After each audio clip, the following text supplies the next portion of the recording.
Alexandria Ocasio-Cortez says there is no border crisis, and he better not use the word surge either. Joe Biden joins woke corporate leaders to denounce Georgia's new voting law. Plus, how's that defund the police movement working out for left-wing cities? All that and more. I'm Bobby Eberle. This is a 13-minute news hour. And God bless the United States of America.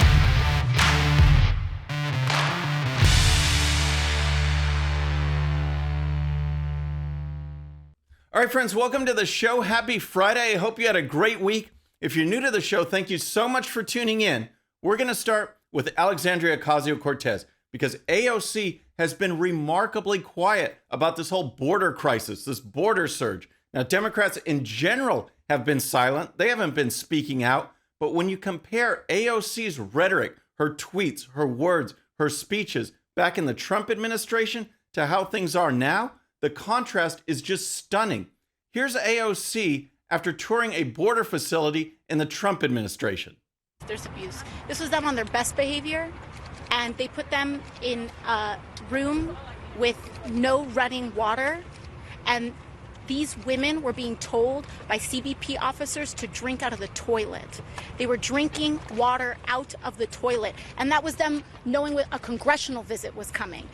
This is CBP on their best behavior, telling people to drink out of the toilet. So you'll recall that what she said there wasn't true at all, but the main point is her commitment, her total involvement. Remember these border trips. She's having these pictures just racked with grief outside these fences. We saw those pictures up there, and that was her MO. Attack, attack, attack during the Trump administration, but now she's gone totally quiet. I looked back, and in the entire month of March, she had no tweets at all about the crisis at the border. She just ignored it. It's like it just went away and didn't exist. Well, this week, though, she was on Instagram, and she was having an Ask Me Anything session with her followers. All her Instagram followers. That's what gives her importance. So someone asked her, why aren't you talking about the border anymore or these kids in cages? Here's how she responded. Are you for real? Oh boy, yes, we are for real. She's gone totally silent and she asked that guy if he's for real. Then she has to, you can tell she's getting started. She's about to give us a whole lot of wacko and she tells us what she's really talking about. So often people want to say, why aren't you talking about the border crisis? Or why aren't you talking about it in this way? Well, we're talking about it. They just don't like how we're talking about it. So I wonder what way AOC is talking about. She says she is talking about the border crisis. We just don't like the way she's talking about it, the words she's using. Okay, so how is it she's talking about it? What way is she doing? Because it's not a border crisis. It's an imperialism crisis. It's a climate crisis. It's a trade crisis. And also, it's a carceral crisis because, as I have already said, even during this term and this president, our immigration system is based and designed on our carceral system. So did you get all that? It's not a border crisis. It's an imperialism crisis. It's a trade crisis. It's a climate crisis. It's a carceral crisis. That's her new word for the week, by the way, just if you look at her tweets and her speeches. That's what's going on, but it's sure not a border crisis. And you better not call it a border surge either, because she has a big problem with the word surge. They want to say, what about the surge? Well, first of all, just gut check, stop. Anyone who's using the term surge around you consciously is trying to invoke a militaristic frame. And that's a problem because this is not a surge. These are children, and they are not insurgents, and we are not being invaded, which, by the way, is a white supremacist idea, philosophy. What can you even say to that? Now, you have to hand it to AOC because only she could manage to throw white supremacy into this because Democrats, the best Democrats, find a way to do it in every issue. They don't debate anymore. They don't discuss. Everything is racism or bigotry, and she manages to find white supremacy in the word surge. It's unbelievable. I mean, if you have an electrical surge at your house, is that white supremacy? I mean, are white supremacists trying to shock you? I want to ask her that. I may tweet that out today. But that's what's going on with AOC. There's no border crisis, and you'd better not use the word surge either. All right, now let's talk about the fallout from Georgia's election laws. But first, if you're new to the show or haven't subscribed yet, please subscribe. And when you do, please hit that bell so you'll be notified. We're making our push for 150,000 subscribers, and we can do it with your help. All right, let's talk about Georgia's laws because the fallout continues. Joe Biden is joining these woke corporate leaders to denounce a law that everyone supports. There is no controversy here, folks. If you remember back to the last show, I showed you all the support. And I just want to remind you of this. Here is the support among the American people for voter ID. A new Rasmussen Reports national telephone and online survey finds that 75% of likely U.S. voters believe voters should be required to show photo identification, such as a driver's license, before being allowed to vote. Only 21% are opposed to such a requirement. 89% of Republicans support voter ID requirements, as do 60% of Democrats and 77% of voters not affiliated with either major party. Majorities of whites, 74%, blacks, 69%, and other minorities, 82%, say voters should be required to show photo identification before being allowed to vote. Voters under 40 support voter ID laws more than do older voters. So that's the support. It transcends party and racial lines, and yet voter ID is what the left-wing Democrats in the media are attacking. Joe Biden and these woke corporate leaders. Joe Biden, Major League Baseball announced that it's considering moving its All-Star game out of Atlanta because of this issue that everyone supports. And Joe Biden, he's on board with it. I think today's professional athletes are acting incredibly responsibly. I would strongly support them doing that. People look to them. They're leaders. Look at what's happened with the NBA as well. Look at what's happened across the board. Look at the NBA. The NBA went ultra woke this summer and its ratings crashed. Everyone hated it. No one watched it, but he wants to follow the NBA. He says Major League Baseball should join them and speak out on a law that everyone supports. But Joe Biden wasn't done. He was talking to this national ESPN audience and flat out lied about what the Georgia law actually does. This is Jim Crow on steroids, what they're doing in Georgia and 40 other states. What it's all about. Imagine passing a law saying you cannot provide water or food for someone standing in a line to vote? Can't do that? Come on. Or you're going to close a polling place at 5 o'clock when working people just get off? Wow. This is just unreal. And just so you know, whatever Joe Biden just said there is completely not true. Water has always been provided. It can always be provided, no matter what distance you are from the polling locations. Now, all of you know there are certain rules in place on what can happen closer to the polling place and farther away from the polling place. You can't exert influence when you're within 150 or 100 feet or whatever the state guidelines are. You can't give food and water and be dressed up in your congressional shirt or your Joe Blow for city council shirt or whatever it is. Outside of 150 feet, anything goes. You can be having pizzas, you can be doing anything you want, but inside there, you can't exert the influence. But even so, water can still be provided. What they're saying is totally not true. But again, Joe Biden speaking out and these woke corporate leaders are doing the same thing.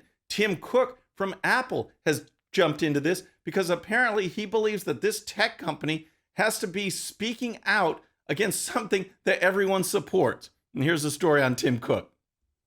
The right to vote is fundamental in a democracy. American history is the story of expanding the right to vote to all citizens, and Black people in particular have had to march, struggle, and even give their lives for more than a century to defend that right. Apple believes that, thanks in part to the power of technology, it ought to be easier than ever for every eligible citizen to exercise their right to vote, Cook continues. We support efforts to ensure that our democracy's future is more hopeful and inclusive than its past. Oh my gosh, having a voter ID does not make things harder. In fact, in Georgia, if you need an ID, you can get one for free. They provide you one for free. That's what you need. You need an ID for almost anything. That All-Star game, if you want to pick up tickets, You need an ID, and yet Major League Baseball is blasting that. Delta Airlines is coming out. They're based in Atlanta, so in order to stave off boycott and to show their wokeness, their CEO, Ed Bastian, has come out and said, you know, this voter law doesn't reflect the values of Delta. So Senator Marco Rubio blasted that with this tweet. Dear Delta, you are business partners with the Communist Party of China. When can we expect your letter saying that their ongoing genocide in Xinjiang is unacceptable and does not match Delta's values? Hashtag woke corporate hypocrites.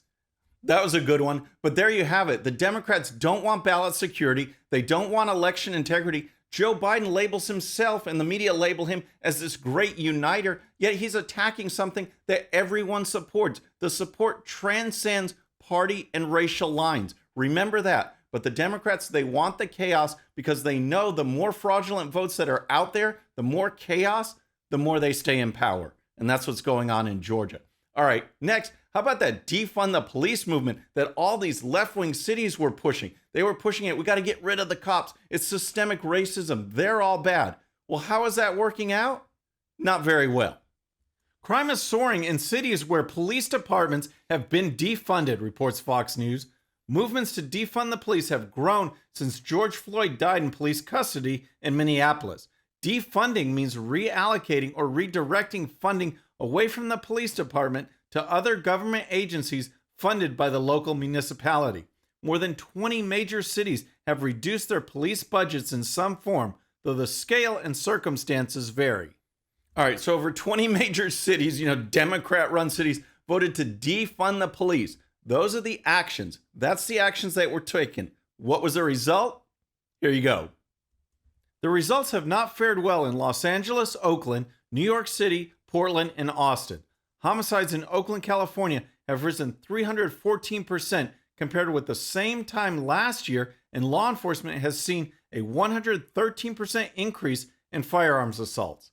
Violent crime surged in 2020 in Minneapolis, and murders have risen 46% between December 11th, 2020 through March 28th of this year, compared to the same period last year. Murders have tripled from July 2020 to February 2021 in Portland, where city commissioners last May voted to cut nearly $16 million from the police budget in response to complaints about police force and racial injustice. 17 people have been murdered in Portland in the first 2 months of 2021, a 1,600% increase from the one murder reported during the same period in 2020. And those aren't the only cities. New York is up. Los Angeles is up. Austin, Texas is up. You get the idea. And folks, there has never been a more dumb movement and phrasing slogan than defund the police. They pushed it, and now they're paying the price. So we have AOC. We've got Joe Biden. We got the defund the police movement. It's Friday, so we have to ask, do you have a relaxed brain? I got what you call a relaxed brain. All right, there's just so much to choose from for Relaxed Brain Friday today, folks. Here's a quick sample. CNN raised eyebrows on Tuesday by declaring there is no consensus criteria for assigning sex at birth in a straight news report on issues regarding transgender athletes playing women's sports. The article by CNN Breaking News and politics reporter Devin Cole noted the reference to biological sex is disputed by critics before penning the 5th paragraph of the report that shocked some readers.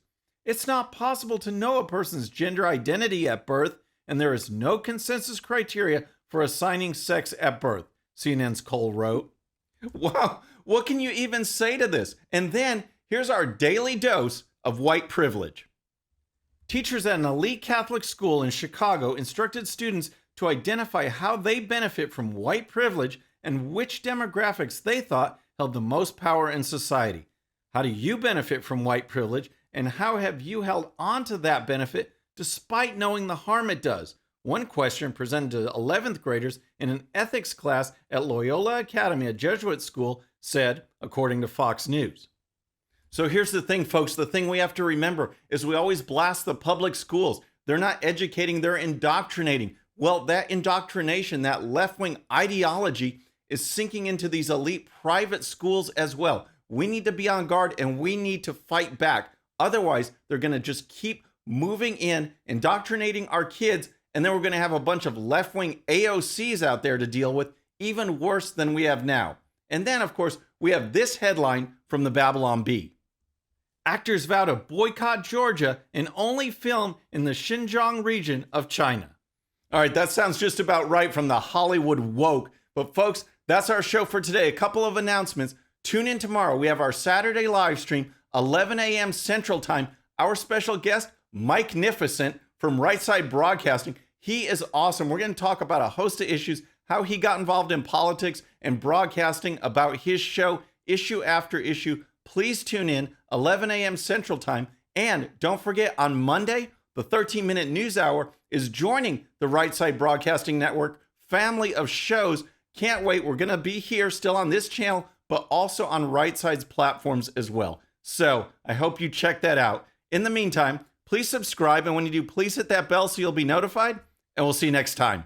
I'm Bobby Eberle. This is a 13-minute news hour.